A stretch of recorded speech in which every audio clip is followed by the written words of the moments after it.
नमस्कार। टुडे उत्तराखंड में आपका बहुत बहुत स्वागत है। मैं हूं गीतिका पांडे। हमारे प्यारे राज्य उत्तराखंड से जुड़ी हुई खबरों को जानने के लिए टुडे उत्तराखंड को सब्सक्राइब करें और उत्तराखंड के किस जिले से ये वीडियो देख रहे हैं कमेंट बॉक्स में हमें जरूर बताएं।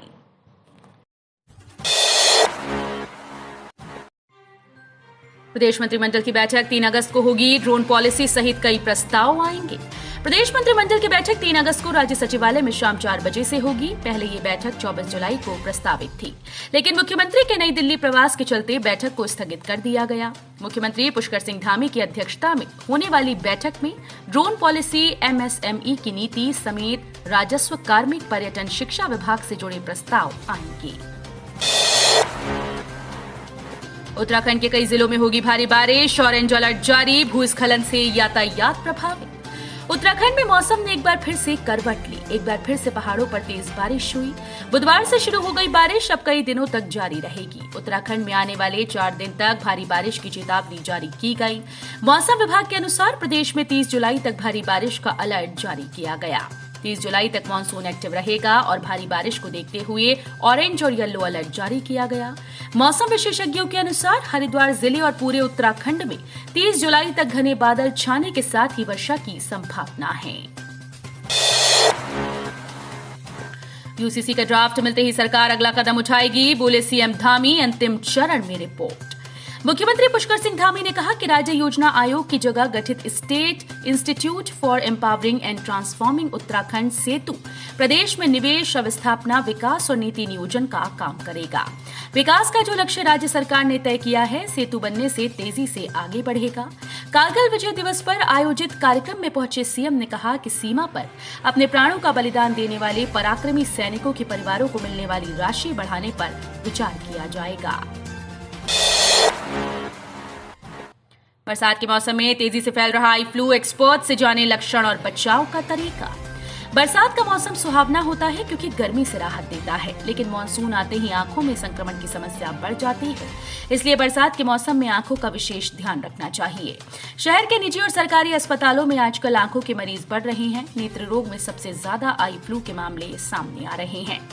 दून मेडिकल कॉलेज चिकित्सालय के वरिष्ठ नेत्र विशेषज्ञ डॉक्टर सुशील ओझा के अनुसार इस समय वायरल इन्फेक्शन फैलने की सबसे अधिक आशंका होती है, क्योंकि इस समय वातावरण में सबसे अधिक नमी होती है। ऐसे में आई फ्लू, पलक में इन्फेक्शन और पुतली में घाव हो सकता है। पीएम मोदी ने जारी की किसान सम्मान निधि की 14वीं किस्त। उत्तराखंड के 7 लाख किसान हुए लाभान्वित। प्रधानमंत्री नरेंद्र मोदी गुरुवार को अपने राजस्थान के दौरे सीकर में आयोजित एक कार्यक्रम में पीएम किसान सम्मान निधि की 14वीं किस्त जारी कर दी। 8.5 करोड़ से अधिक किसानों के बैंक खातों में सीधी 17,000 करोड़ रुपए की धनराशि जारी की गई। इस मौके पर प्रधानमंत्री नरेंद्र मोदी ने लाभार्थियों से संवाद भी किया। उत्तराखंड में युवाओं के लिए खुशखबरी, जल्द होगी 1550 कांस्टेबल्स की भर्ती। उत्तराखंड में युवाओं के सामने जल्द ही रोजगार के नए अवसर खुलने जा रहे हैं। इस कड़ी में पुलिस में 1500 पदों पर भर्ती की जा रही है। इसके लिए पुलिस विभाग की ओर से राज्य लोक सेवा आयोग को अधियाचन भेजा जा रहा है। प्रदेश के युवाओं को अब रोजगार का सुनहरा अवसर मिलेगा। विद्युत सेफ्टी ऑडिट के लिए ठेके पर रखे जाएंगे विशेषज्ञ इंजीनियर। शासन को भेजा प्रस्ताव। चमोली हादसे के बाद प्रदेश भर में चल रहे विद्युत सेफ्टी ऑडिट के लिए ठेके पर इंजीनियर रखेगा। इसके लिए विद्युत सुरक्षा विभाग ने शासन को प्रस्ताव भेजा। वर्तमान में यहां 65 में से 43 पद खाली हैं, जिनमें 16 विशेषज्ञ इंजीनियर भी शामिल हैं।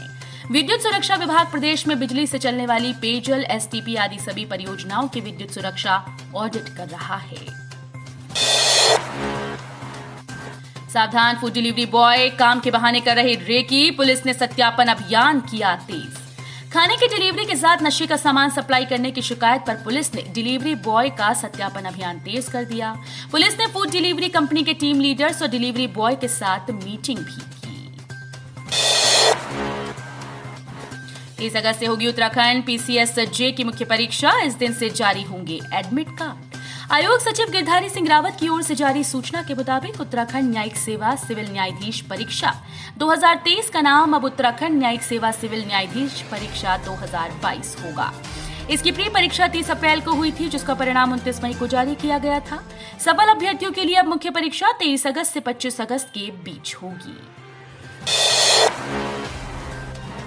केदारनाथ व बद्रीनाथ धाम में इस साल अब तक 30,546 वीआईपी व वीवीआईपी ने किए दर्शन। बीकेटीसी को 91,63,800 रुपए की प्राप्ति।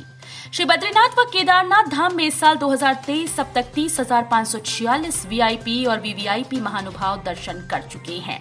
इससे श्री बद्रीनाथ केदारनाथ मंदिर समिति बीकेटीसी को 91,63,800 रुपए की आय प्राप्त हुई।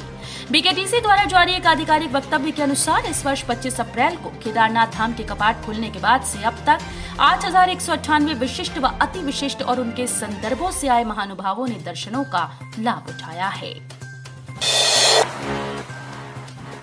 बेटा बनकर भारत से चीन गए थे देव रतूड़ी, बन गए चीनी सिनेमा के दिग्गज स्टार, बच्चे पढ़ रहे उनकी कहानी।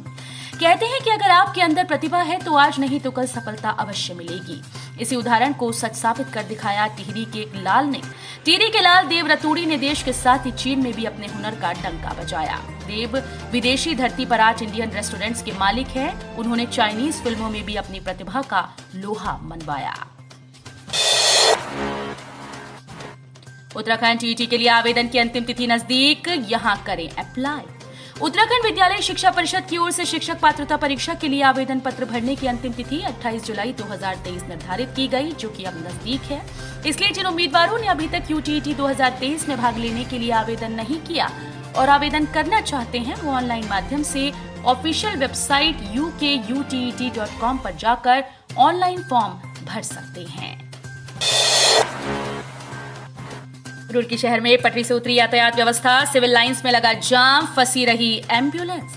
उत्तराखंड में जाम की समस्या अब लोगों को परेशान कर रही है। हरिद्वार के रुड़की में गुरुवार को सड़क जाम हो गई। अमूमन शाम के समय जाम होने वाले सिविल लाइंस बाजार में गुरुवार की दोपहर को जाम लग गया। जाम के चलते एक एम्बुलेंस फंसी रही, लेकिन कोई भी जाम खुलवाने के लिए नहीं पहुंचा। बाद में वाहन चालकों ने ही किसी तरह से गाड़ियों को आड़ा तिरछा कर जाम को खुलवाया। अंकिता हत्याकांड आरोपी पुलकितारे की जमानत पर नहीं हो पाई सुनवाई, अब 10 अगस्त की तिथि मुकर्रर। उत्तराखंड के बहुचर्चित अंकिता हत्याकांड के मुख्य आरोपी पुलकितारे के जमानत प्रार्थना पत्र पर बुधवार को उच्च न्यायालय में सुनवाई नहीं हो पाई। अब इस मामले में 10 अगस्त को सुनवाई होगी। दूसरी ओर शिकायतकर्ता और अंकिता के माता पिता की ओर से अधिवक्ता महेंद्र सिंह पाल, MP पंत, नवनीश नेगी और PS सोन की ओर से वकालतनामा प्रस्तुत करने की मांग की गई। उत्तराखंड में दर्दनाक हादसा, खंबे से टकराई बाइक, एक की मौत, साथी घायल। ऋषिकेश में गुरुवार को दर्दनाक हादसा हो गया। यहां लक्ष्मण झूला मार्ग पर चंद्रभागा पुल के पास सड़क हादसे में बाइक सवार युवक की मौत हुई, जबकि उसका साथी गंभीर रूप से घायल हो गया। तो ये थी हमारे प्यारे राज्य उत्तराखंड से जुड़ी हुई कुछ खास और अहम खबरें। इसी तरह की लेटेस्ट अपडेट पाने के लिए अभी सब्सक्राइब करें टुडे उत्तराखंड चैनल को। धन्यवाद।